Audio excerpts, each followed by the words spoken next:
Hey everyone, my name is JJ Paulson. I'm a student entrepreneur and co-founder of the tech startup Perch. I want to invite you for coffee and conversation on our weekly series, Coffee Talks. We're here to showcase the heartbeat of Gainesville's entrepreneurial spirit. I want to give a quick thank you as this series is made possible by Afternoon Roasting and Seven Ashes Productions. So grab your favorite mug, settle in, and let's explore the exciting world of entrepreneurship together. Now let's meet this week's guest.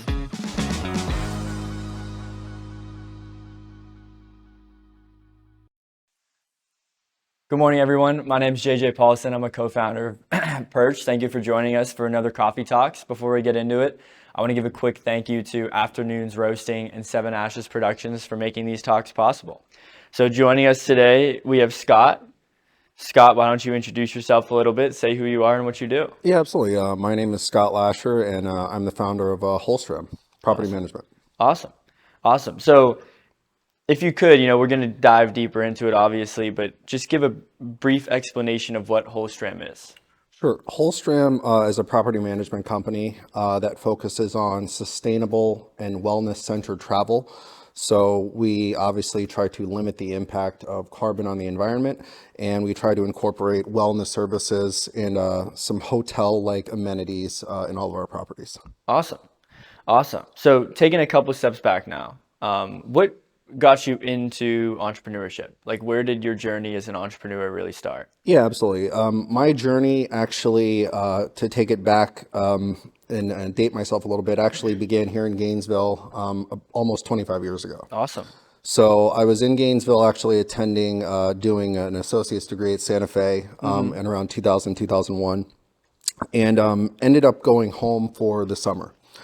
I had friends at the time that were in the mortgage industry at that time, and so I never ended up coming back to Gainesville. I planned on transferring to UF to complete my degree. But at any rate, from 2002 to 2007, I was involved in the mortgage industry. Nice. How this is relevant to entrepreneurship: in 2007, there was a global financial crisis. Right. That was essentially my first pivot to what ended up being insurance. Okay. So I pivoted to insurance.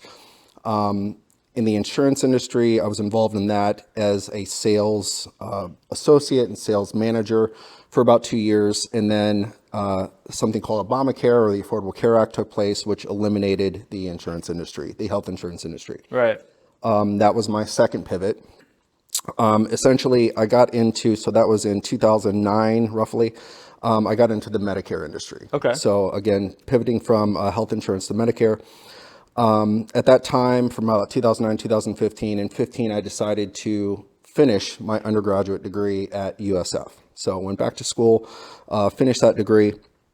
In 2016, I decided after the graduation I wanted to be involved in the real estate industry. So I essentially got my real estate license in 2016. Went through training at Keller Williams. Decided at that point I was not interested in showing people houses, and decided to be in the real estate investment capacity at that time. In 2017, I was evaluating short-term rental investments, those type of investments. Airbnb had not turned public yet, so Yep. this was a burgeoning industry, and it was very organic. I ended up running into a natural practitioner in South Florida and Delray Beach at that time, which certainly influenced my journey. In 2018, I purchased my first short-term rental property in Tampa, Florida, developed that, and in 2019 converted another property from a long-term rental to short-term rental. Again, at all this time, I was developing, trying to innovate as far as differentiation between other types of short-term rental properties. Right. In 2019, 2020, I started to refine the value proposition for Holstram, being as far as sustainability and wellness-centered travel. In 2020, I closed on the flagship property, which is actually in Delray Beach. Nice. For the company. Awesome. And in 2021, Holstram was founded. And in 2022, I decided to, in order to mitigate any risk associated with actually growing and scaling the business, I decided to get my master's. Right. And that's what ended me back up in Gainesville. Awesome. So I was actually living in Miami, At the time, I decided I wanted to complete the master's program in Miami. And halfway through the program, I decided that as far as the skills that I need to develop and my shortcomings, I was going to be much better off getting uncomfortable. So I actually moved from Miami to Gainesville to finish the program. And that's how I ended up here. Awesome. Yeah, it's a really cool full circle story. You know, like you end up back at the place you started to take yourself to that next level. Yes, it So has come full circle. to unpack that a little bit, at the start, you know, it really sounds like one of the more predominant focuses in that journey is sales. Absolutely. It seems like you kind of moved around from different sales roles, regardless of what the industry was. And I know that's a skill that in today's world, people are constantly preaching. You know, being able to sell is a skill that's never going to run out of value. Absolutely. What attracted you towards sales when you were initially beginning that? That's a great question. So initially, part of the reason that I had initially left is I never had that driving passion. Growing up, you know, I didn't know that I didn't want to be a doctor. I didn't want to be a lawyer. You know, I just never had that Right. that driving passion. So I liked money, Yeah. and I liked being able to support myself. And sales was a natural progression to be able to generate large sums of money in a very Right. short period of time. So I excelled at that, and it was really just a benefit analysis of, you know, how much money can you generate and the costs associated and the opportunity costs associated with generating that money. I will say that most of my life, I've actually prioritized my time more than money. So my analysis was always, okay, well, how much effort do I have to put in to generate X number of dollars? But at this point in my life, where, you know, which led me back to completing the master's, I am ready to focus on income at this time. So Right.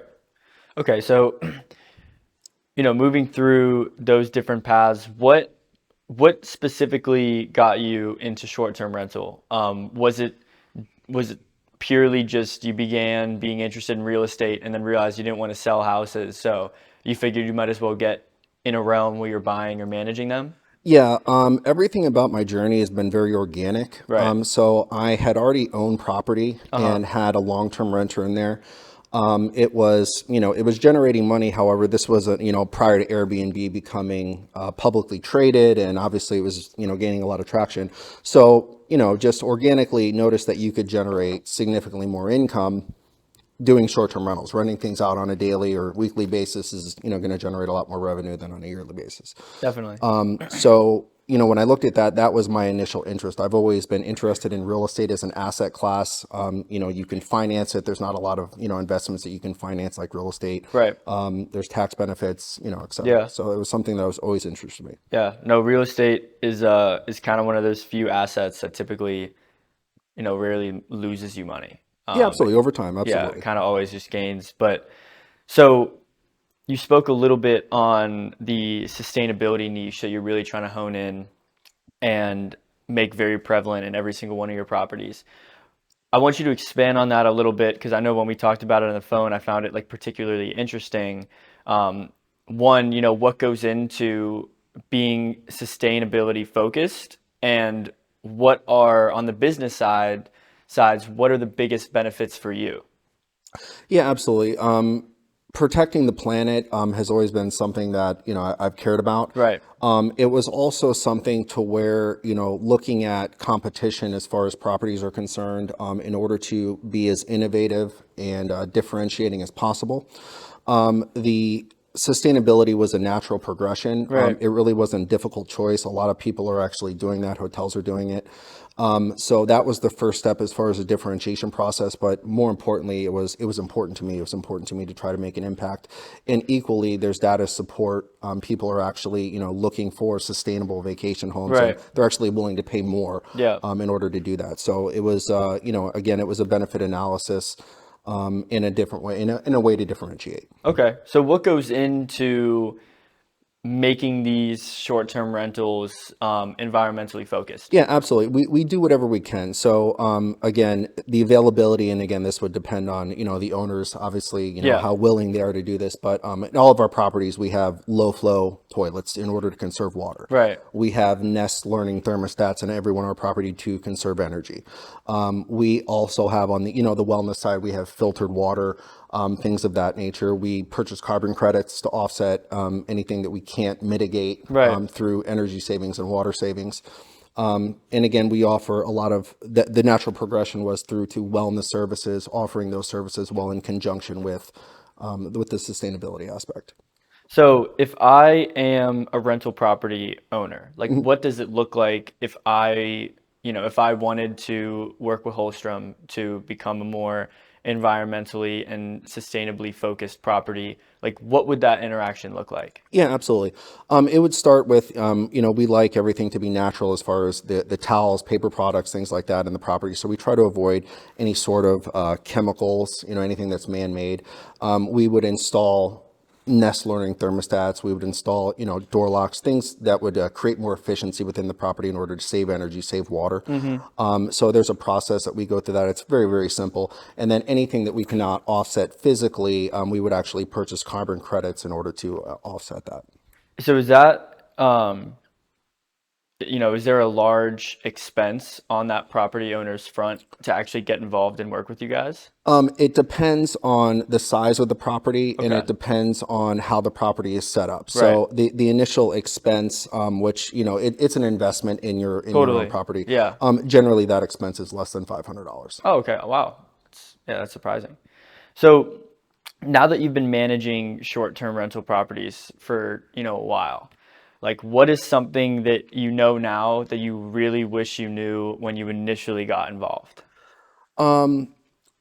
I did a tremendous amount of research, so I was very, very informed initially when I got involved. If you were asking my, what I would tell to somebody that was going to be, getting involved with it, I would say do your homework. Depending on the area, there's a lot of sources of data where you can evaluate real estate investments. Real estate is local. There's different, ordinances, county ordinances, different regulations you need to be aware of. Right. So if I were, giving advice to anybody, I would just make sure that you are purchasing a property and doing a lot of, an extensive amount of homework regarding local regulations and analysis on the property to determine, obviously the feasibility. Right. So now, you're here, you're in Gainesville. Because I know you said you made the decision to come from Miami because you wanted to step out of your comfort zone and really be able to hone in and learn those specific skills. Absolutely. How has being in Gainesville, affected that vision of you coming here? Yeah, absolutely.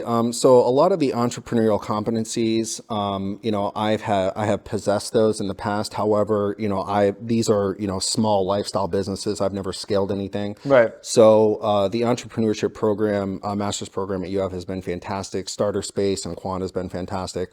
The mentorship that I've received. But as far as skill development, I would say the networking component and empathetic management, I would say, are the two biggest things that I've taken away from my experience at UF: the networking and the empathetic management. Empathetic management. That's interesting. Can you expand on that like a little bit? Sure. It's so I coming from a sales background. Right. You really don't have anyone else to blame for things as far as accountability is concerned. You really have to own your successes and your failures. And it can be a lonely road. Right. And with my background, I have not worked in, team environments. I've never worked for a large company. So I missed out on a lot of those experiences, which I would encourage anybody that is graduating. Those type of experiences that you may get working for a large tech company are going to be invaluable, and the connections that you're going to make are going to be phenomenal. Yeah. As far as management's concerned, just being understanding, you know what I mean? Obviously trying to have a diverse employee base, or, diversity as far as people that you're working with is very important. And just being understanding to other people's, needs and what they have going on, and making sure that you're listening and, being the best possible management leader possible. So, to an undergrad student at UF right now, what would you tell someone that's trying to get involved in the entrepreneurial space, may not know what those first couple steps are? Would it be, beginning to build your network? Would it be beginning to just purely learn, open your mind? Like, I would say being honest with yourself would be starters. Being honest with yourself, knowing your core competencies, what you excel at, what your shortcomings are. right, As far as networking is concerned, absolutely, that is something that I don't have a lot of regrets. I generally regret things that I don't end up doing, not things that I do. right, However, if I could turn back the clock, I absolutely would have taken different steps in order to develop a professional network much sooner, which obviously the program at UF has helped tremendously with. But I would say absolutely developing your professional network. Be nice to people. right, Don't burn bridges. exactly. Yeah. So, what's next for you? I understand you graduate in April. You know, what do you want the next 1 to 2 years of your life to look like? Yeah, absolutely. So I've got a couple irons in the fire. Holstram is, we are, at this point, we're developing the brand awareness Right. and look to get more properties under management. Mm-hmm. So doing that. I also am working on an artificial intelligence platform for insurance. Artificial intelligence has, really accelerated, Oh yeah. and the capabilities now are absolutely incredible. So I'm working on that. That does not have an MVP yet. So again, that's something on the back burner. Yeah. Working on a book, working on a self-help book. Nice. And post-graduation, again, being very organic, I'm considering actually moving to the San Francisco Bay Area Okay. to develop this further Nice. and develop my professional network further. However, I don't know. So it's wherever the universe takes me.